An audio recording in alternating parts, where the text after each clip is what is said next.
दोस्तों नमस्कार, मैं हूं अमरनाथ प्रसाद। आज का वीडियो करंट अफेयर से संबंधित है। मेरा तो फोकस रहता है बिहार दरोगा परीक्षा में, लेकिन यह बीपीएससी में, बिहार एसएससी में, सचिवालय सहायक में यहां से सवाल आने की काफ़ी संभावना है। मुझे उम्मीद है आज के वीडियो से करंट अफेयर का 3-4 सवाल मिलना चाहिए, क्योंकि बहुत सेलेक्टिव क्वेश्चन को शामिल किया गया है और ऐसा क्वेश्चन है जो अक्सर परीक्षाओं में पूछा जाता है। चलिए शुरू करते हैं। वीडियो पूरा देखने का प्रयास कीजिएगा, अच्छा लगे तो दोस्तों के साथ शेयर भी कीजिएगा और चैनल को सब्सक्राइब भी कर लीजिएगा। चलिए शुरू करते हैं। पहला सवाल है, CISF का महानिदेशक किसे बनाया गया है? यह सवाल आपको जरूर दिखेगा।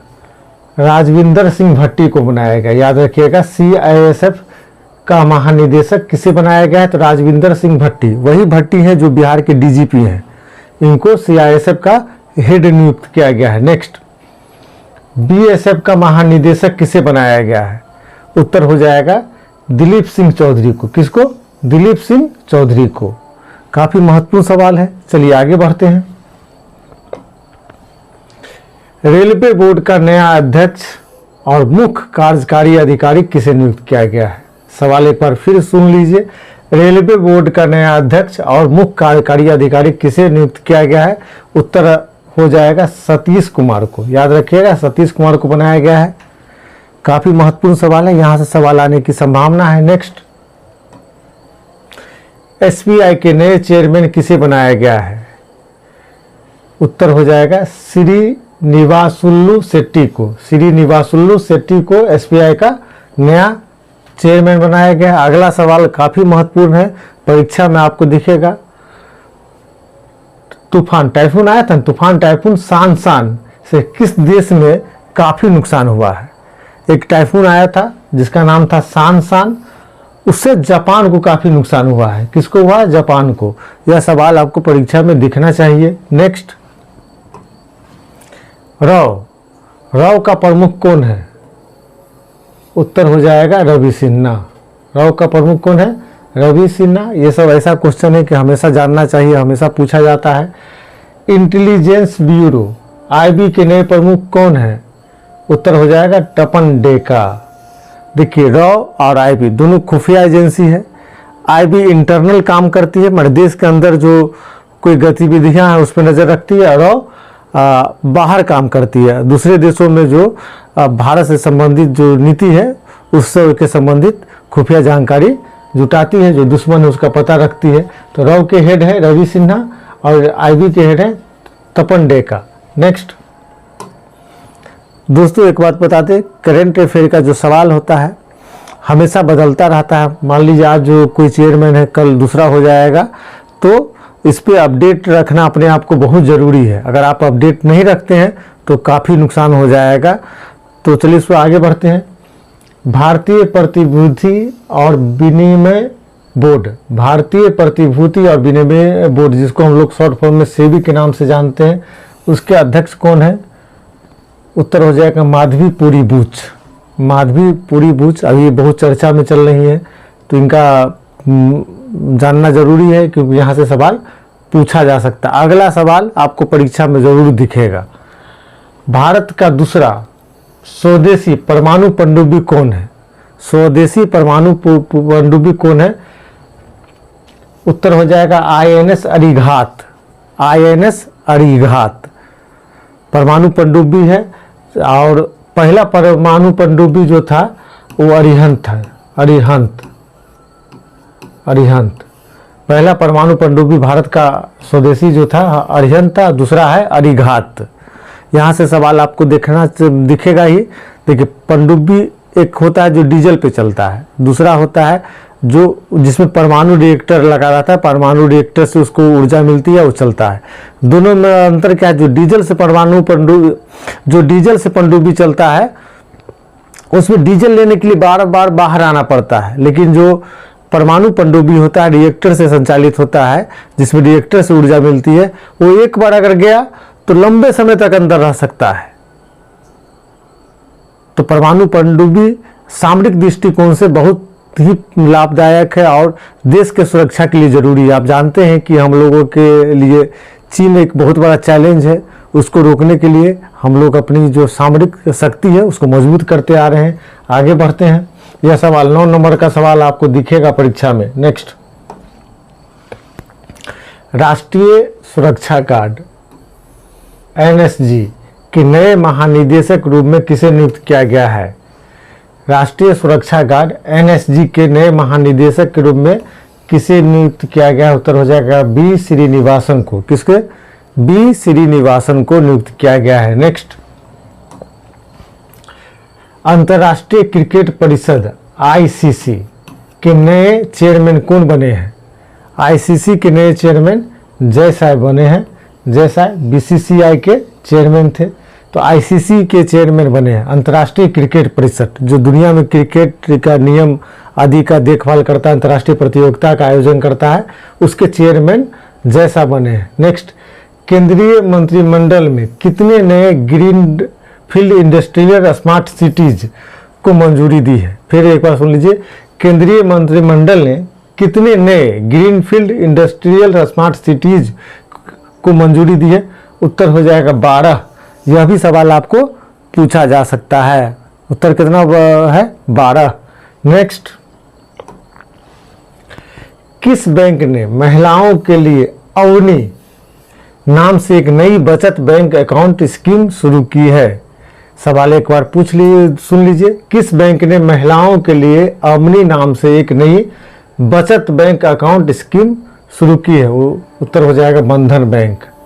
नेक्स्ट, ICC महिला T20 विश्व कप 2024 की मेजबानी कौन सा देश करेगा? UAE, जिसको हम लोग संयुक्त अरब अमीरात भी कहते हैं। ICC महिला T20 विश्व कप का आयोजन संयुक्त अरब अमीरात अर्थात UAE में होगा। Next, under 20 Saif football championship का खिताब किसने जीता है? अंडर 20 सैफ फुटबॉल चैंपियनशिप का खिताब किसने जीता है? उत्तर हो जाएगा बांग्लादेश। याद रखिएगा, बांग्लादेश ने जीता है। नेक्स्ट, भारतीय राष्ट्रीय चेस चैंपियनशिप का टाइटल किसने जीता है? भारतीय राष्ट्रीय चेस चैंपियनशिप का टाइटल किसने जीता है? उत्तर हो जाएगा कार्तिक वेंकट रमन ने। क्या हो गया का उत्तर? कार्तिक वेंकट रमन ने भारतीय राष्ट्रीय चेस चैंपियनशिप का टाइटल जीता है। नेक्स्ट, डेविड मालन ने हाल ही में इंटरनेशनल क्रिकेट से संन्यास लेने की घोषणा की है। वह किस देश के खिलाड़ी हैं? तो डेविड मालन इंग्लैंड के खिलाड़ी हैं। यह भी सवाल पूछा जा सकता है, बहुत ज़्यादा महत्वपूर्ण नहीं है लेकिन पूछा जा सकता है। डेविड मालन इंग्लैंड के खिलाड़ी हैं। नेक्स्ट, कौन सा राज्य लाडला भाई योजना शुरू करने जा रही है? कौन सा राज्य लाडला भाई योजना शुरू करने जा रही है? उत्तर हो जाएगा महाराष्ट्र। याद रखिएगा, महाराष्ट्र में शुरू होने जा रहा है। नेक्स्ट, केंद्रीय मंत्रिमंडल ने पूर्वोत्तर राज्यों में जल विद्युत परियोजनाओं के लिए कितने करोड़ रुपए मंजूर किए हैं? केंद्रीय मंत्रिमंडल ने पूर्वोत्तर राज्यों में जल विद्युत परियोजनाओं के लिए कितने रुपए मंजूर किए हैं? 4136 करोड़ रुपए। याद रखिएगा, 4136 करोड़ रुपए। नेक्स्ट, केंद्रीय वित्त मंत्री ने किस शहर में GST भवन का उद्घाटन किया है? केंद्रीय वित्त मंत्री ने किस शहर में GST भवन का उद्घाटन किया है? उत्तर हो जाएगा उदयपुर में। कहाँ? उदयपुर में। अभी बहुत नेक्स्ट सवाल जो है वो पूछा जा सकता है। UPS यूनिफाइड पेंशन स्कीम लागू करने वाला पहला राज्य कौन बना? UPS लागू करने वाला पहला राज्य है महाराष्ट्र। यह सवाल आपको दिखेगा। देखिए, UPS से पहले 2 पेंशन स्कीम चल रहा था, एक OPS ओल्ड पेंशन स्कीम, दूसरा आया NPS, लेकिन दोनों का मिला के शुरू किया गया है UPS। कुछ अंतर है, UPS unified pension scheme. Next, केंद्र शासित प्रदेश लद्दाख में कितने नए जिले बनाए जाने की घोषणा की गई है? 5। उत्तर हो जाएगा 5। केंद्र शासित प्रदेश लद्दाख में 5 नए जिले बनाने की घोषणा की गई है। दोस्तों, लद्दाख सेंसिटिव एरिया है, इसलिए यह सवाल महत्वपूर्ण हो जाता है। नेक्स्ट, भारत में पहले रीयूजेबल हाइब्रिड रॉकेट का सफल परीक्षण कहाँ किया गया है?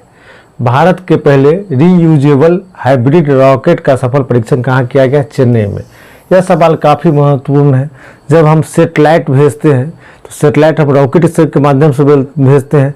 सेटेलाइट ऊपर जाता है तो रॉकेट भी वहीं ख़त्म हो जाता है, लेकिन रीयूजेबल को हम लोग पुनः प्रयोग कर सकते हैं। उसका सफल परीक्षण चेन्नई में किया गया है, याद रखिएगा। नेक्स्ट, एशियाई सर्फिंग चैंपियनशिप 2024 का आयोजन कहाँ किया गया?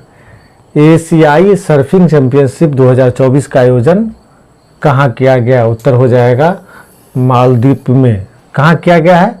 मालदीव में, याद रखिएगा। एशियाई सर्फिंग चैंपियनशिप का आयोजन मालदीव में किया गया है। नेक्स्ट सवाल है, नेस्कॉम के मनोनीत अध्यक्ष के रूप में किसे नियुक्त किया गया है? नेस्कॉम के मनोनीत अध्यक्ष के रूप में किसे नियुक्त किया गया है? उत्तर हो जाएगा राजेश नाम्बियार को। किसे? राजेश नाम्बियार को, याद रखिएगा। किसे नियुक्त किया गया है? राजेश नाम्बियार को। नेक्स्ट, राष्ट्रीय अंतरिक्ष दिवस कब मनाया जाता है? राष्ट्रीय अंतरिक्ष दिवस कब मनाया जाता है? 23 अगस्त को। यह सवाल आपको परीक्षा में जरूर दिखेगा। राष्ट्रीय अंतरिक्ष दिवस 23 अगस्त को मनाया जाता है।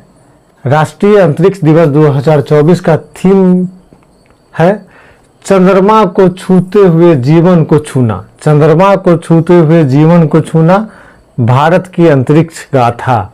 यह इस वर्ष राष्ट्रीय अंतरिक्ष दिवस का थीम था। राष्ट्रीय अंतरिक्ष दिवस 23 अगस्त को मनाया जाता है। नेक्स्ट, केंद्रीय गृह सचिव किसे बनाया गया है? केंद्रीय गृह सचिव किसे बनाया गया है? तो उत्तर हो जाएगा गोविंद मोहन को। किसे? गोविंद मोहन को। केंद्रीय गृह सचिव गोविंद मोहन को बनाया गया है। नेक्स्ट, भारत ने हाल ही में किस देश के साथ ग्रीन अमोनिया एक्सपोर्ट एग्रीमेंट किया है? भारत ने हाल ही में किस देश के साथ ग्रीन अमोनिया एक्सपोर्ट एग्रीमेंट किया है? उत्तर हो जाएगा जापान। यह भी काफ़ी महत्वपूर्ण सवाल है। भारत ने हाल ही में किस देश के साथ ग्रीन अमोनिया एक्सपोर्ट एग्रीमेंट किया है? उत्तर हो जाएगा जापान। नेक्स्ट, संयुक्त सैन्य अभ्यास। संयुक्त सैन्य अभ्यास, टाइपिंग एरर है। सैन्य अभ्यास मित्र शक्ति का आयोजन भारत और किस देश के बीच हुआ है? मित्र शक्ति नामक संयुक्त सैन्य अभ्यास भारत और श्रीलंका के बीच हुआ है। याद रखिएगा, काफी महत्वपूर्ण सवाल है। भारत और श्रीलंका के बीच हुआ था मित्र शक्ति। नेक्स्ट, संयुक्त राष्ट्र में भारत का राजदूत किसे नियुक्त किया गया है? संयुक्त राष्ट्र में भारत का राजदूत पी हरीश को नियुक्त किया गया है। संयुक्त राष्ट्र में भारत का राजदूत पी हरीश को नियुक्त किया गया है। नेक्स्ट, प्रवर्तन निदेशालय के नए प्रवर्तन निदेशक के रूप में किसे नियुक्त किया गया है? फिर एक बार सवाल सुन लीजिए। प्रवर्तन निदेशालय के नए प्रवर्तन निदेशक के रूप में किसे नियुक्त किया गया है? उत्तर हो जाएगा राहुल नवीन को। राहुल नवीन को प्रवर्तन निदेशालय काफ़ी चर्चा में रहता है, यह भी सवाल महत्वपूर्ण है। नेक्स्ट, तीसरे वॉइस ऑफ ग्लोबल साउथ शिखर सम्मेलन का मेजबानी कौन सा देश करेगा? तीसरे वॉइस ऑफ ग्लोबल साउथ शिखर सम्मेलन का मेजबानी कौन सा देश करेगा? उत्तर हो जाएगा भारत। नेक्स्ट, भारत में कितने रामसर साइट्स की घोषणा की गई है? तो हो जाएगा 3। अभी जो 3 और जो रामसर साइट है भारत में जोड़ा गया है। इनमें से 3 नए स्थल हैं।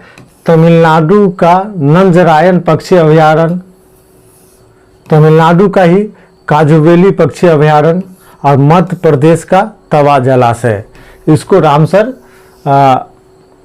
साइट्स के रूप में पहचान किया गया है। अभी वर्तमान में भारत का 85 अगस्त तक 85 ऐसे स्थल है जिसको रामसर स्थल घोषित किया गया है। रामसर स्थल जो रामसर संधि है आर्द्र भूमि के संरक्षण के लिए किया गया है। रामसर शहर ईरान में है और इसी शहर में आर्द्र भूमि से संबंधित सम्मेलन हुआ था, तो इसलिए रामसर संधि के नाम से जाना जाता है। इसमें शामिल जगहों को रामसर स्थल कहा जाता है। दोस्तों, इसी के साथ ये वीडियो संपन्न होता है। अपना ख्याल रखें। बहुत बहुत धन्यवाद।